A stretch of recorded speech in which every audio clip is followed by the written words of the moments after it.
Banjir dan longsor di jalan menuju IKN, Greenpeace, pembangunan harus dievaluasi.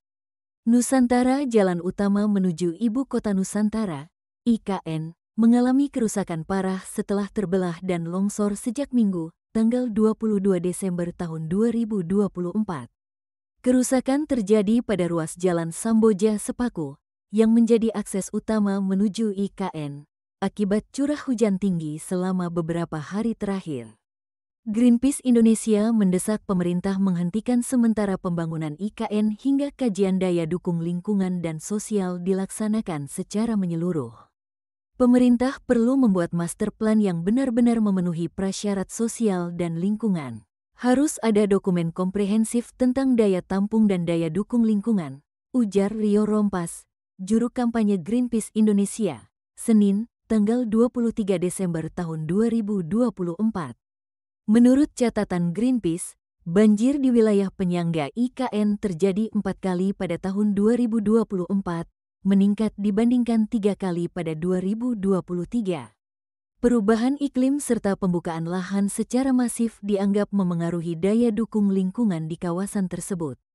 Data dari Forest Watch Indonesia menunjukkan, selama 3 tahun, tahun 2018 sampai tahun 2021, deforestasi di kawasan IKN mencapai 18.000 hektar. Deputi Bidang Lingkungan Hidup dan Sumber Daya Alam Otorita IKN, Mirna Safitri, menyebut pihaknya berkomitmen melakukan reforestasi untuk memulihkan ekosistem yang telah rusak. Namun, Greenpeace menilai langkah tersebut belum cukup untuk mengimbangi dampak dari masifnya pembukaan lahan di kawasan IKN. Pemerintah melalui Kementerian Pekerjaan Umum, PU, telah mengambil langkah darurat untuk menangani kerusakan infrastruktur di jalan nasional menuju IKN. Jembatan Bailey sepanjang 42 meter dipasang di KM 9,5 Jalan Semoy 2 KM 38 Samboja untuk memastikan kelancaran arus lalu lintas sementara. Menteri PU, Dodi Hanggodo, menyatakan pemasangan jembatan ditargetkan selesai pada Kamis malam, tanggal 26 Desember tahun 2024.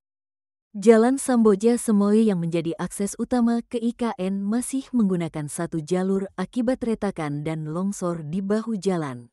Pemerintah diimbau segera menyelesaikan masalah infrastruktur dan memastikan dampak pembangunan tidak merusak lingkungan.